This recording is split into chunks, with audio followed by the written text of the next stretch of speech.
I don't know. Are those forms of sabotage the very best you can do, Gen Z? It's not cutting the cables, is it? I mean, that would be the real way to go. I feel like if Gen X were doing the sabotage, there'd be heavy tools involved. Yeah, chainsaw through the pipe. The AI fix the digital zoo. Smart machines, what will they do? Flies to Mars or bake a bad cake? World domination, a silly mistake. Hello and welcome to episode 98 of the AI Fix, your weekly dive headfirst into the bizarre and sometimes mind-boggling world of artificial intelligence. My name's Mark Stockley and I'm joined again today by CEO and AI aficionado Nik Roberts. Nik, how are you? I'm very well, Mark. Thank you very much. How are you?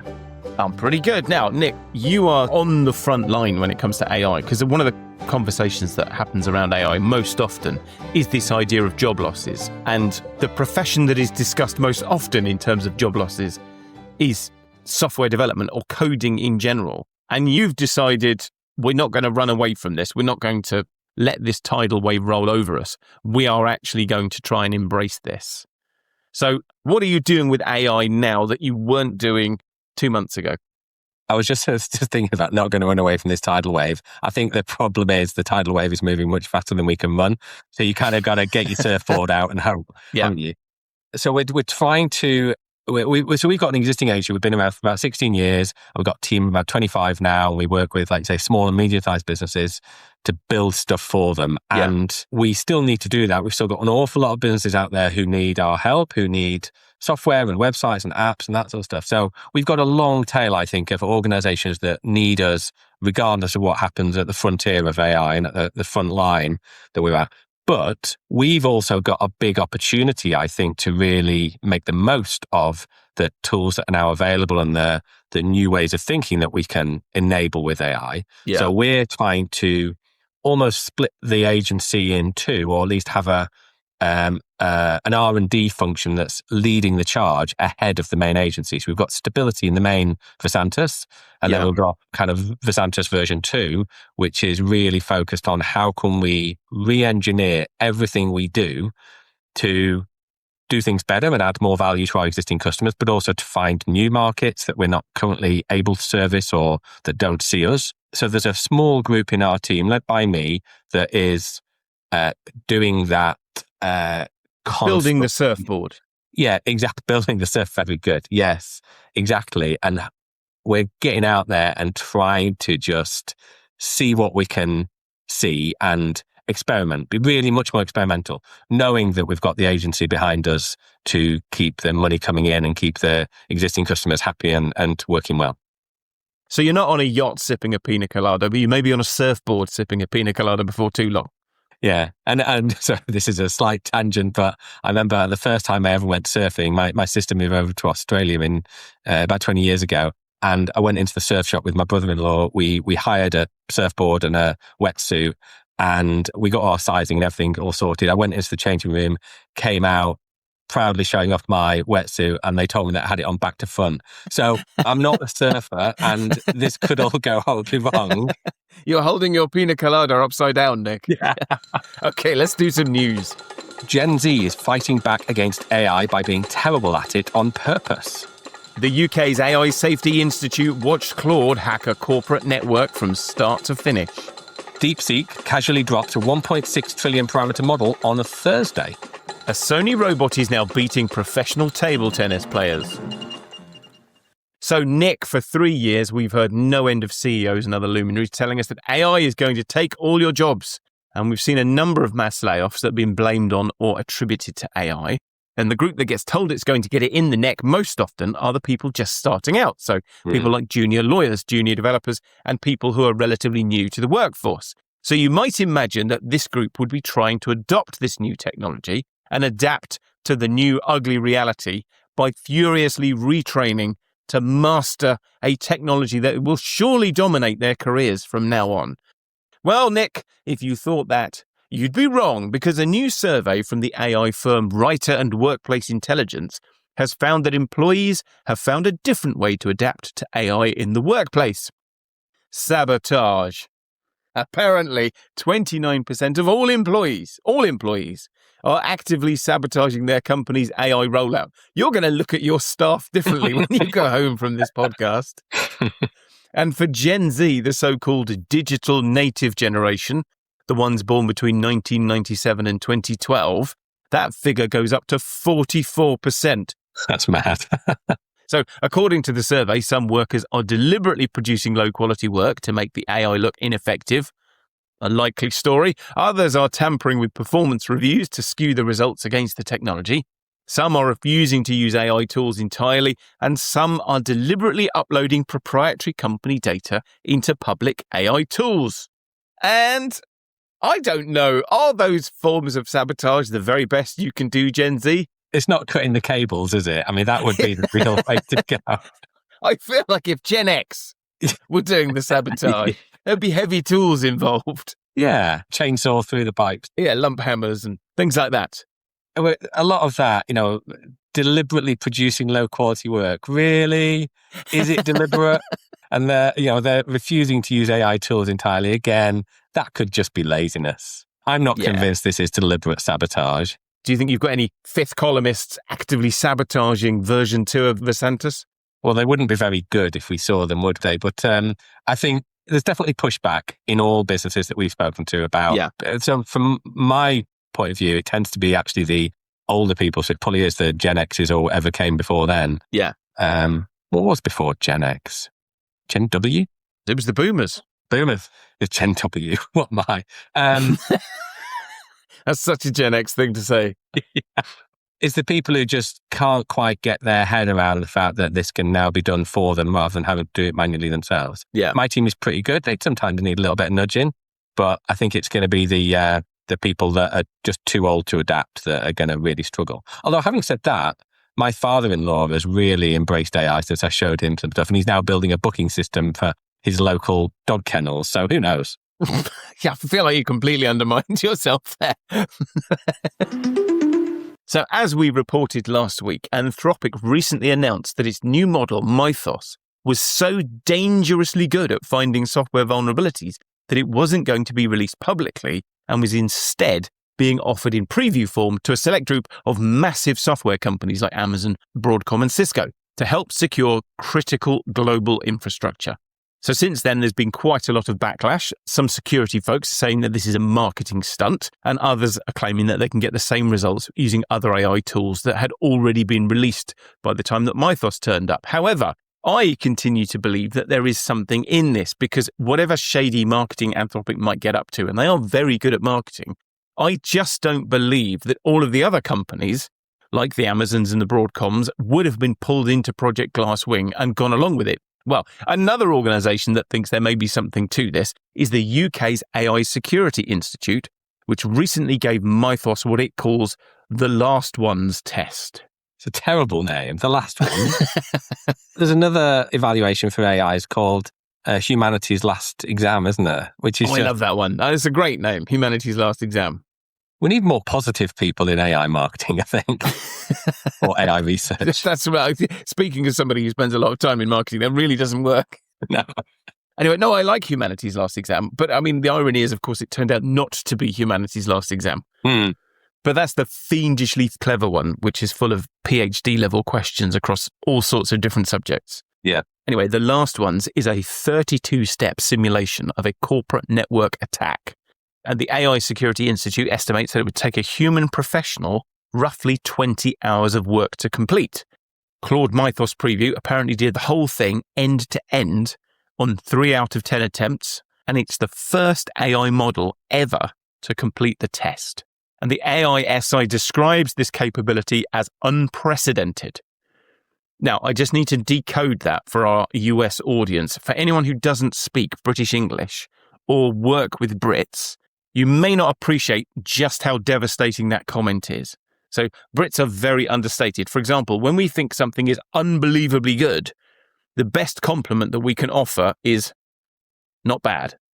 Okay? So when a British government safety body, which is the most conservative, measured, understated, unexcitable version of being British you could possibly imagine, when they say something is unprecedented, You should know that this is the polite British way of saying we're f***ed.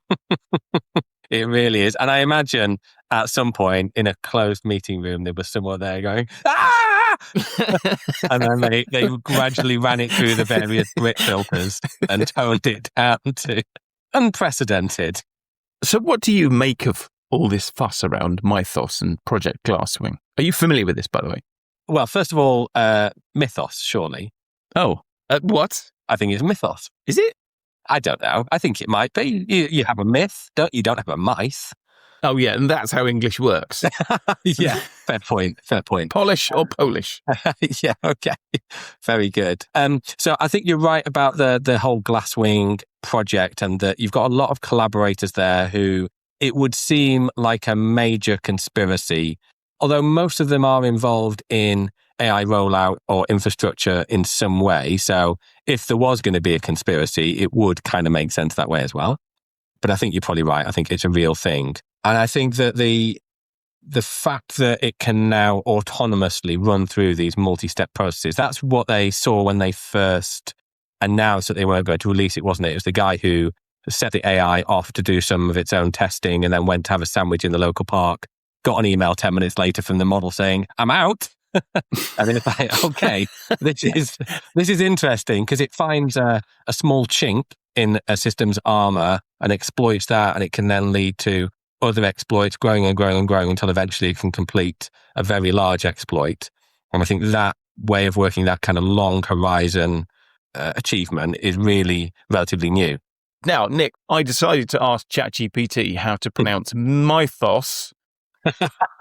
ChatGPT, which absolutely isn't listening to our conversation and trying to make me feel good, says the word mythos, often referring to myth, lore, or a body of stories, is pronounced mythos. Rhymes with sky. Nick, thos sounds like toss. This is why you should never just blindly trust AI, Mark. You know, they just don't know what he's talking about. And you're saying that ChatGPT is listening to you. You will now there's a Greek beer called Mythos or Mythos, and you will now be getting ads for that on Facebook, I'm sure, next time you're on there. So you've talked a lot on the AI Fix before about model alignment and how it's hard to know whether a model is kind of ethically aligned or procedurally aligned with the behavior the human would want. Yeah. So we're asking a model to do a thing, but we don't want it to go about it in the most Machiavellian way. We want to go about it in a way that we would do, the process that we would follow. Do you think that Mythos is following an aligned...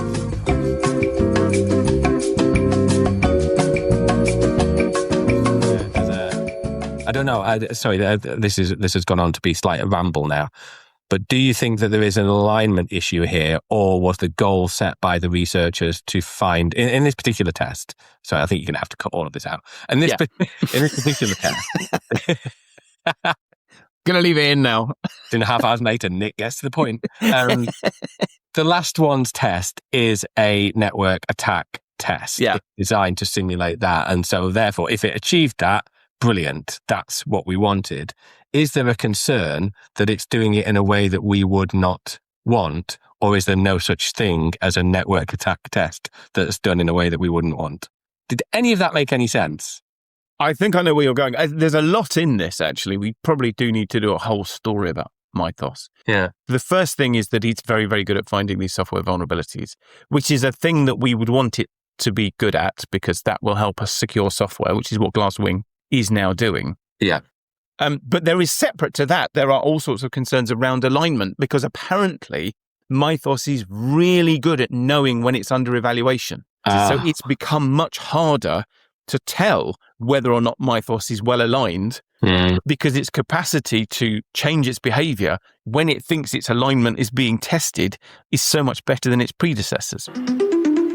So, back in episode 36, just after the new year in 2025, something happened that was so unprecedented that it caused us to record the only one-subject special in the history of the AI Fix. It was, of course, about DeepSeek R1, an AI reasoning model that terrified the stock market and Silicon Valley by being frontier grade for a fraction of the cost everyone else was charging.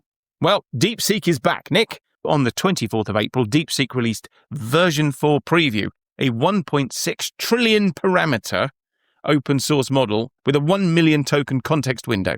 So the context window is like its working memory. Now, as before, this model can go toe-to-toe with the most expensive frontier models on the planet on the things that they do best, so things like coding and maths. And as before, the pricing is the punchline.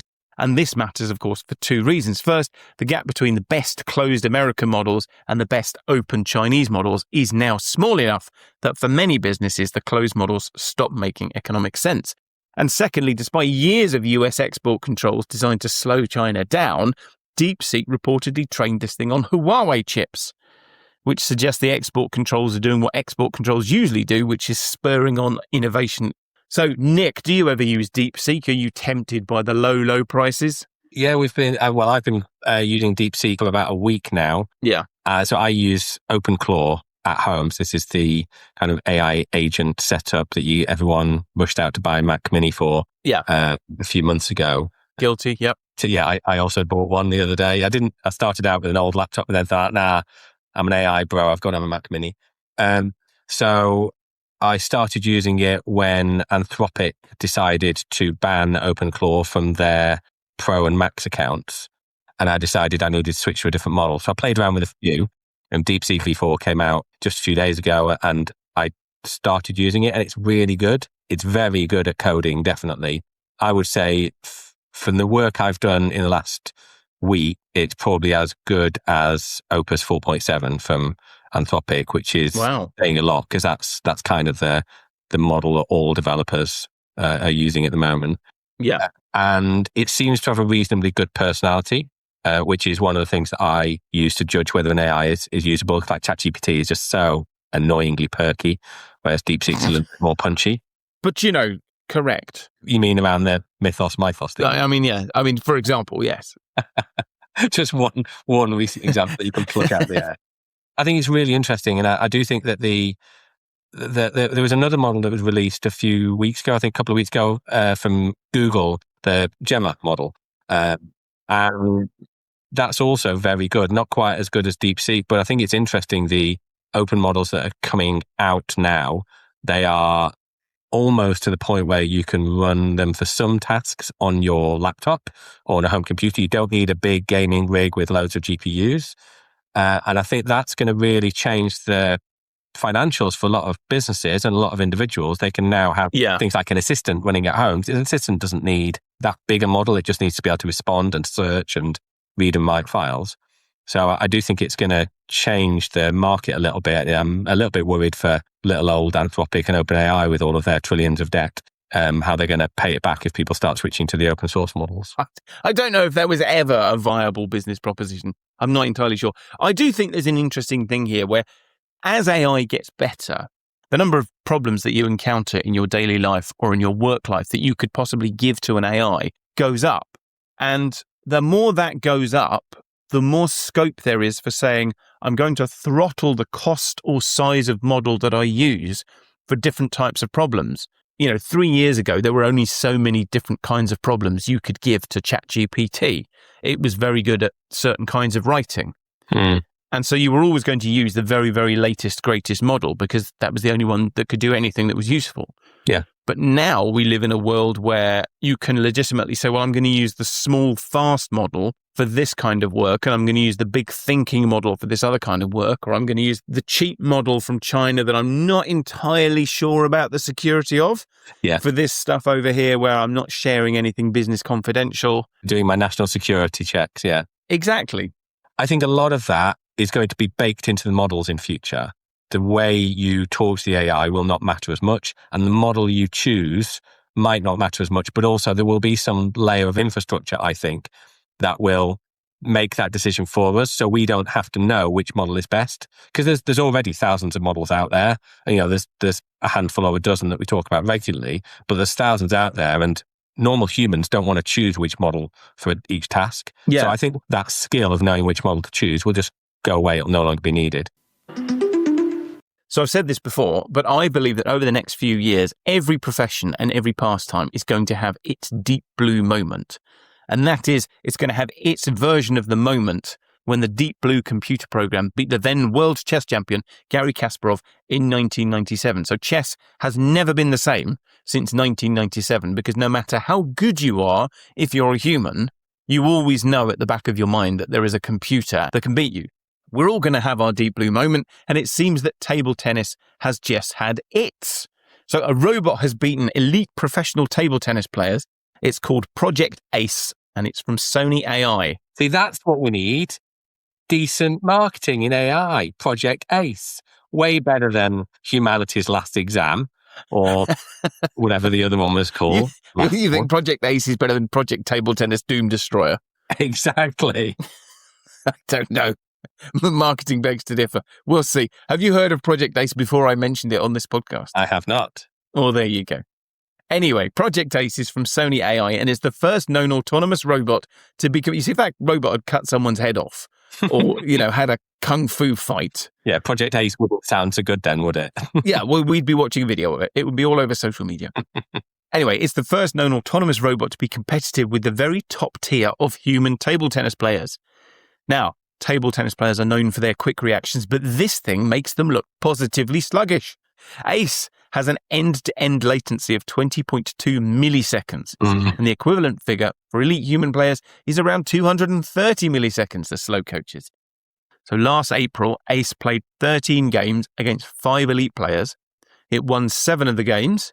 In December, it beat more elite players and 1 professional, and in March, it played 3 new professionals, and it beat all 3 of them at least once. To which I say, Nick, who cares? Is there a worse pastime than table tennis? I used to really love table tennis when I was a teenager, but the chicks don't dig it, I have to say. It's not like American football or even British soccer. Nobody ends up looking like Chris Hemsworth by playing table tennis, do they? No, exactly. And can I just pick you up on pronunciation again, please? Or pronunciation. Surely Kasparov. But this is good. I'm surprised at the speed that it can move at, so 20 milliseconds rather than 230 for the reaction time. I'm surprised it didn't win all of the games. I'd be pretty disappointed if I was a robot that was that fast and couldn't beat the slow humans. So I did ask ChatGPT. I said, how do you pronounce Garry Kasparov? Well, you've given it a bum steer there straight away. You should have said, how do you pronounce Kasparov? Yeah, well, okay. Well, I'm not going to labour the point, but it agrees with you. Fantastic. 1-1.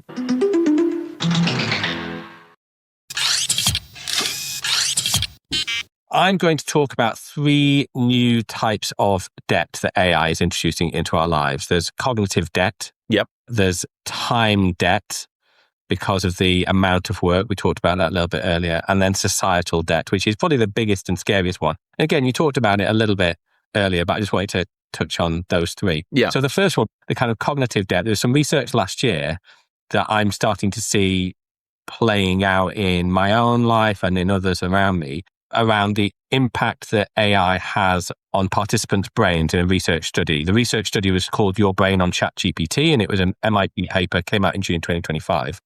And what they did was they got 3 different groups of participants to wear EEG caps while they were writing an essay. One group was using an LLM entirely. One group was allowed to use Google search, but not an LLM. And one was only using their brain. So they weren't allowed to use AI or Google search to write the essay. And researchers found that, unsurprisingly, the participants who wrote with just their brain had the widest range of writing across the actual content in the essay. They used a wider range of language and style and tone. It was much more personal versus the AI-generated content, which was much more generic and used lots of repeated phrases and concepts. And they mapped all of this out in the paper and showed how the LLM authors were clustered around certain key topics that were, in every single essay.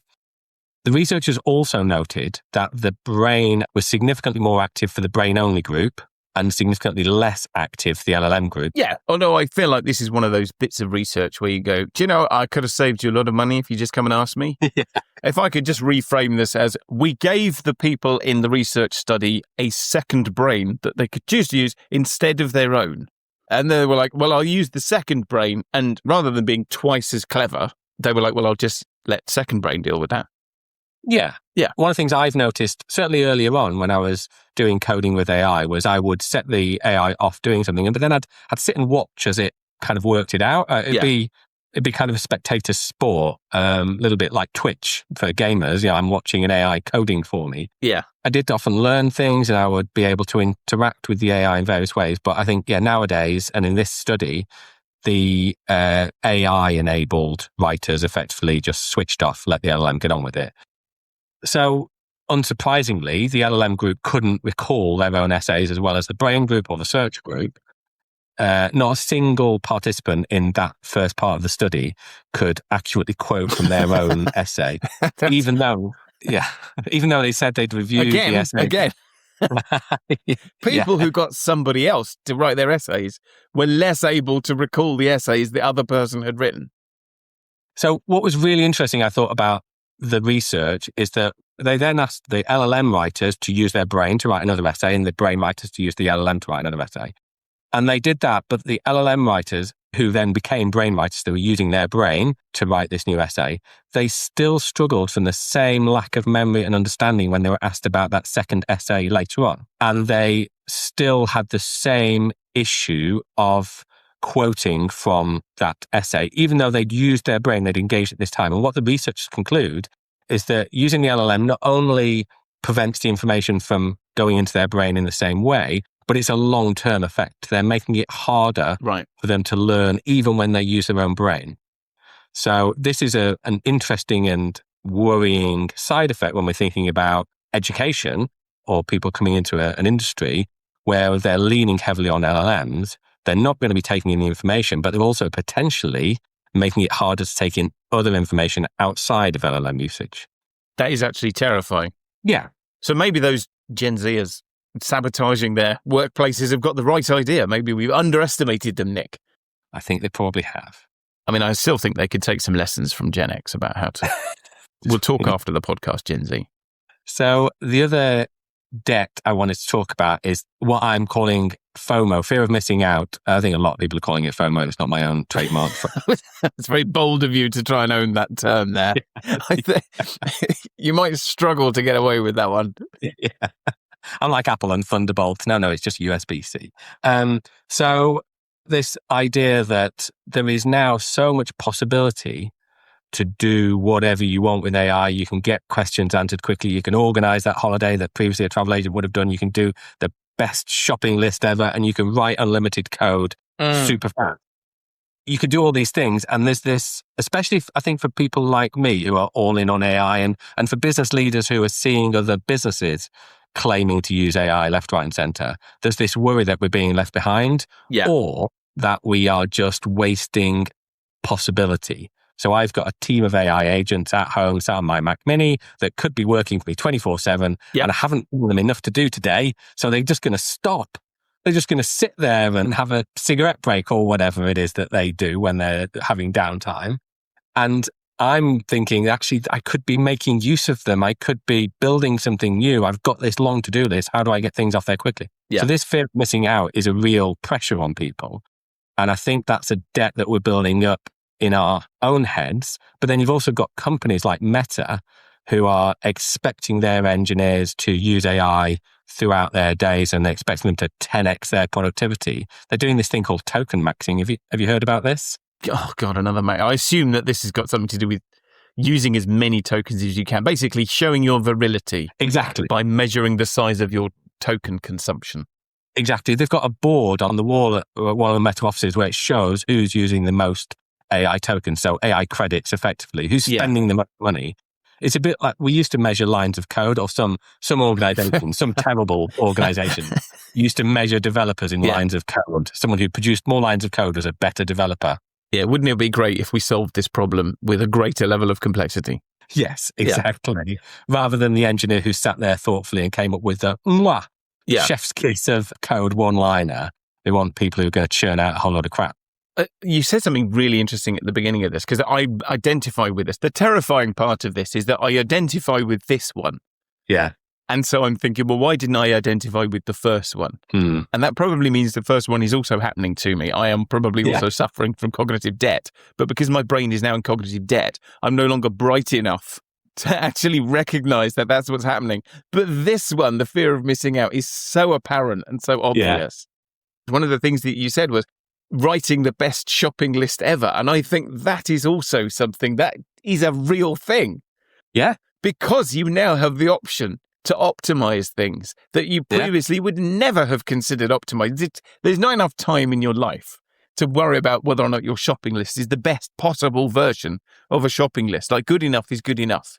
But now there is a part of my brain that's like, no, I could maximize this shopping list across several axes. I could have the healthiest shopping for the lowest cost at the easiest delivery slot. Like, it's just a shopping list.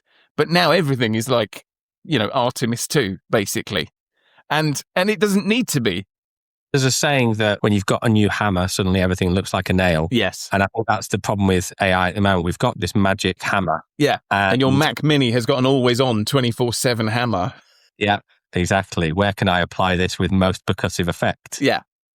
So that's debt number 2, because what that means is we're building this future of unlimited to-do list where we're just taking on more and more pressure. We feel like we're being more productive, but actually we're just busier. We're busy fools, which is why we've not got that pina colada yet.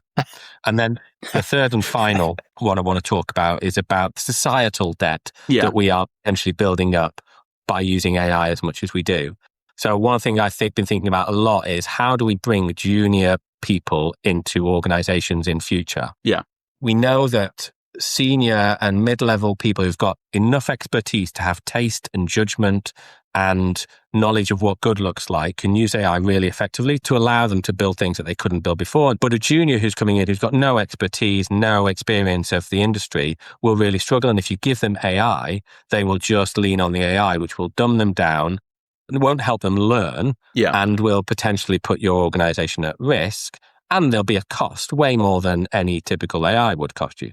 So from a business point of view, how do we justify bringing in a junior person who's going to be less effective, more costly, and potentially more stupid over time than the people we've already got? And I think the answer fundamentally, although there's an awful lot of detail that's missing, is we're just going to have to decide as a business community that we are going to need to hire these people, and we're going to have to find a way to train them, probably without AI. So say for the first 18 months of your career, you will not use AI to do these things, because the only way you're going to learn is by learning through doing, like everyone else did.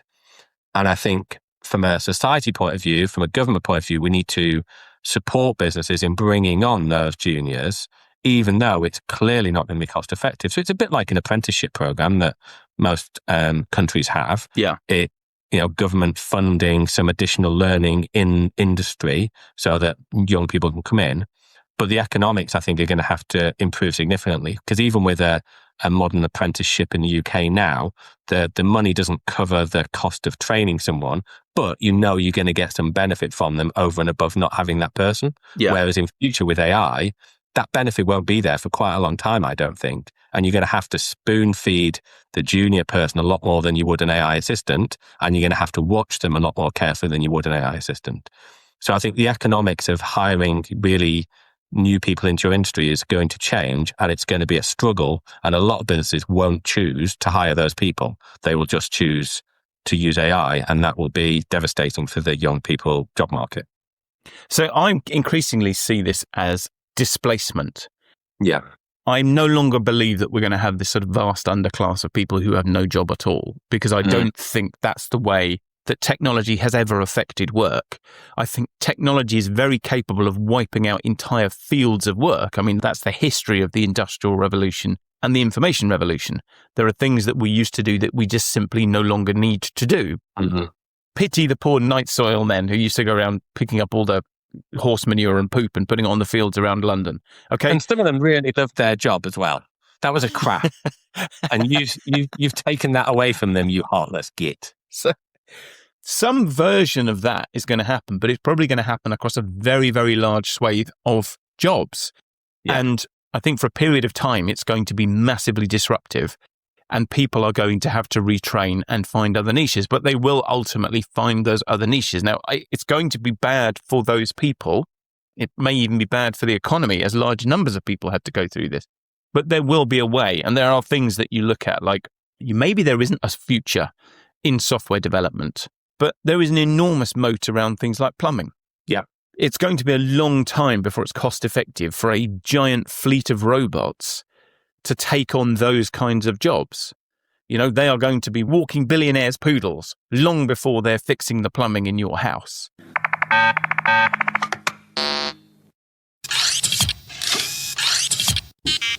So, Nick, there's a pattern that we have been watching on this show for almost 2 years now, and it goes something like this. Francois Cholet builds a test, an eval, and then AI fails the test miserably. The test looks absolutely impossible, and then AI starts to make slow, agonizing progress, and then out of nowhere, it suddenly gets much better at the test, much better. Yep. And AI changes substantially everywhere for everyone in the same moment. And then Cholet builds another test. So if you've been listening to the show for a while, you'll know that we've covered the ARC benchmark extensively. So we covered it way back in episode 10 in the summer of 2024. And I explained that Cholet's big idea was that AI benchmarks don't measure intelligence, they measure skill. And there's a difference. So you mentioned Humanity's Last Exam. That is an unbelievably hard test, but it is still a test of skill. You know, it's full of chemistry questions and maths questions. So you're good at it if you're good at doing the things that you've trained to do. If you're a PhD in biology, you're going to do very well on the biology questions in Humanity's Last Exam. But Cholet argued that intelligence is the ability to handle novelty, to efficiently acquire new skills outside of your training. And Humanity's Last Exam doesn't test that at all, but the ARC benchmark does. And 2024 era AI models had fantastic memories, but they could be stumped by very simple reasoning problems that even human children could get right. So while AIs were knocking over progressively harder tests of skill like the bar exam or the advanced sommelier exam, Cholet had them all stumped for nearly 5 years with the same benchmark, ARC AGI-1. For anyone who hasn't seen it, ARC AGI-1 is a series of colourful puzzles that look a bit like a freeze frame of a game of Tetris. And most humans, even children, but not, sadly, my former co-host Graham, found it easy to get the 85% pass mark. But AI models found it phenomenally difficult. After 5 years, the best system had only managed 43%. GPT-3, the darling of AI at the time, scored 0. Then, in late 2024, something remarkable happened, and we covered it in episode 44. OpenAI's O3 system hit 87.5% on the semi-private evaluation set. So after years of grinding, incremental progress, a new architecture cleared the bar in a single leap. And the crucial detail was this: scaling, making bigger and bigger models, barely moved the needle on the ARC benchmark. So going from GPT-3 to GPT-4o, which is like a 10x in terms of scale, took the score from 0% to 5%. And it was the shift to reasoning architectures that catapulted the performance from single figures into parity with humans. And the lesson from that wasn't that AI got more powerful, it was that a fundamentally different approach unlocked a fundamentally different capability. And the thing is, and what I remember about this is we all felt it. So at exactly the moment that O3 was storming ARC AGI-1, reasoning models were making AI obviously and immediately better and more useful for all kinds of things that it hadn't been previously. And anyone who was using AI at the time would have noticed viscerally, I feel like AI is better. Yeah. And in response to the mastering of the ARC AGI-1, Cholet did what Cholet does. He built ARC AGI-2, which had harder puzzles, more novelty, and once again, he humbled the frontier of AI. So pure LLMs scored 0 on ARC AGI-2, and reasoning systems managed just single digits. But humans could solve everything. Good Graham.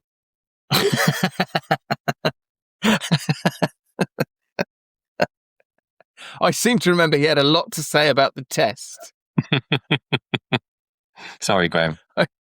It was quite laborious. There was a lot of shading pixels involved, and he declined in the end, I think, to progress. But anyway, In the latter part of 2025, in a short period of just a few months, the reasoning models started to make massive strides on Arc AGI 2. And yet again, we all felt it.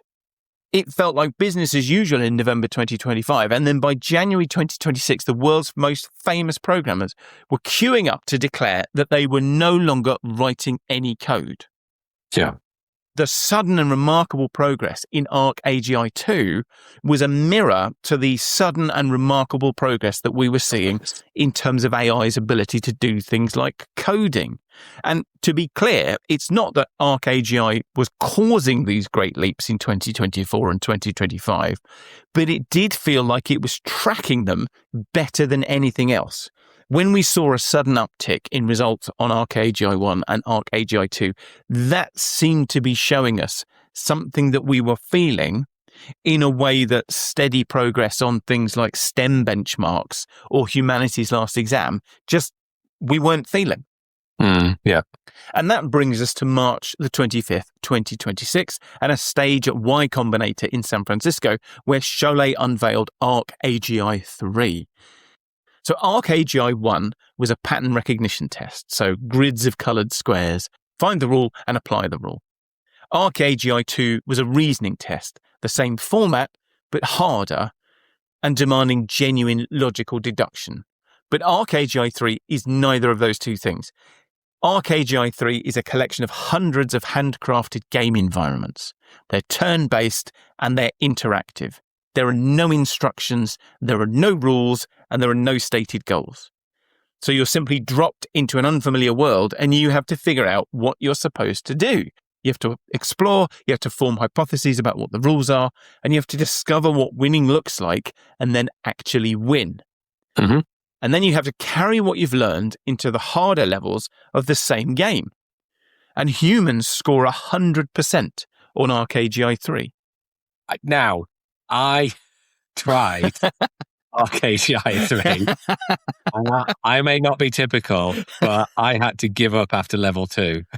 So, I don't know who these... It's really hard to get good co-hosts. What can I say? I feel I'm compatible with your current level of co-host.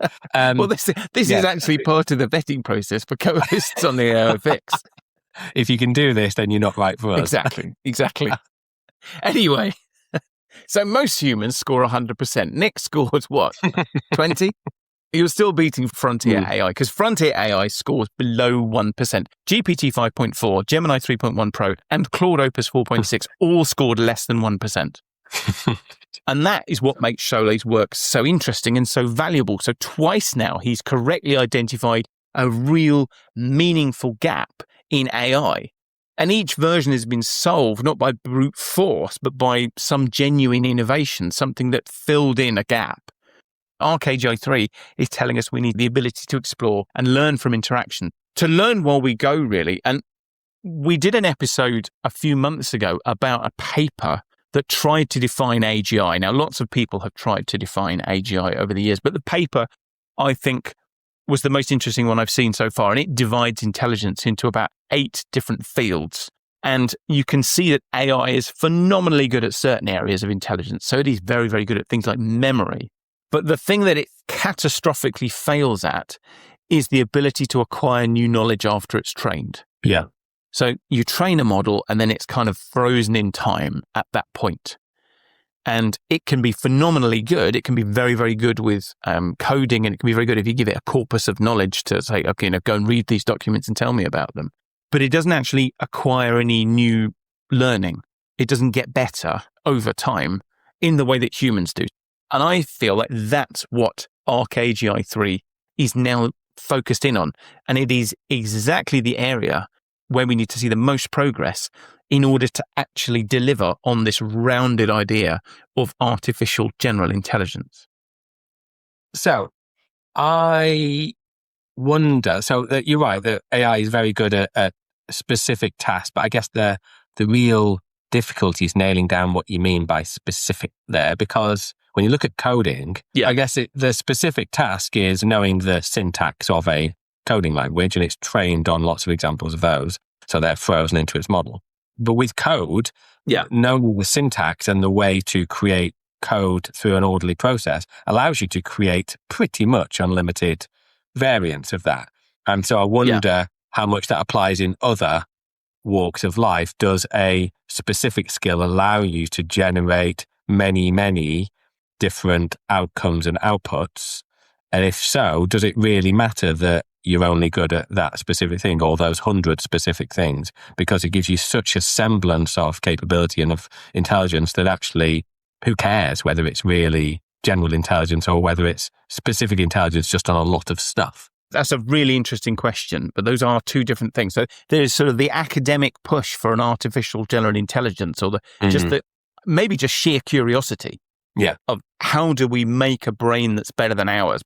Now, do we need it to be an artificial general intelligence to be useful in the workplace? Absolutely not, as we're demonstrating every single day. If you take coding as an example, because there is such a vast amount of training data, AIs have become very, very good at coding. And because coding is something where you can say very clearly whether or not a problem has been solved or not solved, it works very well with reinforcement learning. And not every problem domain is like that and can be trained in that same way. And I read somewhere that, the future is AI trying to make everything look like a coding problem because it's so good at coding. And so we're going to end up solving a lot of stuff just by how do I express this as a coding problem? But I think that is different from the sort of academic study of there is a capability that's missing. And I can imagine an AI that can learn as it goes and acquire knowledge is maybe going to look at things and say, we don't need to look at that like it's a coding problem. Because I have acquired knowledge that makes me think we could attack this in a completely different manner. That's the other thing I wanted to pick up on, though, briefly, is the whole acquisition of knowledge. Because you're right, a model is locked in time. It knows what it knows, but it can acquire memory and knowledge and, store things in a database that it can refer back to later and put into its million token context and stuff. So it can merge its model with findings that it's got and make different choices on the back of it. Try to not anthropomorphize too much. I've been on training courses where I've immediately forgotten what I learned. Now, has it rewired my neurons so that I've actually learned something? Maybe I'd need to do some more research on that. But in my case, probably not. But I've also been on training courses where I have learned processes and techniques and facts, which I've then applied to my brain model and done things differently, because when I'm about to do a thing, I go, oh, hang on, someone told me not to do it that way. So is that really my brain learning, or is it just, is my brain changing now? Maybe that's not a great example. Maybe if you think about it a different way. So imagine Nik, the newborn baby, and Nik, the CEO of Vasantas. Okay? Very similar. Right. Like, it's not simply a linear journey from point A to point B. It is the process of continuously adapting to the environment that you find yourself in. So you're not simply stacking knowledge upon knowledge upon knowledge and getting cleverer, although, one would hope that there has been some increase in general intelligence over the period of time. I still hope, The fact is that you will have been many different versions of yourself, and you will have needed to adapt and change. So, you started off as a coder and now you are a CEO. And so I think it's maybe the process, maybe it's more about thinking about this as the ability to adapt rather than the ability to simply keep stacking on new knowledge on top of knowledge, on top of knowledge, on top of knowledge. Makes sense. Probably. Damn it. Although I'm not sure I'm smart enough to understand. I've atrophied my brain. Well, as the doomsday clock ticks ever closer to midnight and we move 1 week nearer to our future as pets, to the AI singularity, that just about wraps up the show for this week. Thank you so much for joining me this week, Nik. Where can people find you if they want to know a little bit more about you? Oh, anywhere where there's someone talking about AI, I'll be there. So you can find me, my business is vasantas.co.uk, and I am on LinkedIn, Nik Roberts Vasantas or something like that. Just have a look on LinkedIn. I'll be very happy to chat to you about all things model-based. And don't forget, if you really like the show but you don't like the ads, you can go ad-free with the AI Fix Plus. And if you want to join the AI Fix Plus, sponsor the show, or check out our really interesting guests like Nik, just go to our website, theaifix.show. So until next time, from me, Mark Stockley. And from me, Nik Roberts. Goodbye. Bye-bye. The AI Fix, it's tuned you in to stories where our future thins. Machines that learn, they grow and strive. One day they'll rule, we won't survive. The AI Fix, it paints the scene. A robot king, a world obscene. Will serve our masters built of steel. The AI Fix, a future surreal.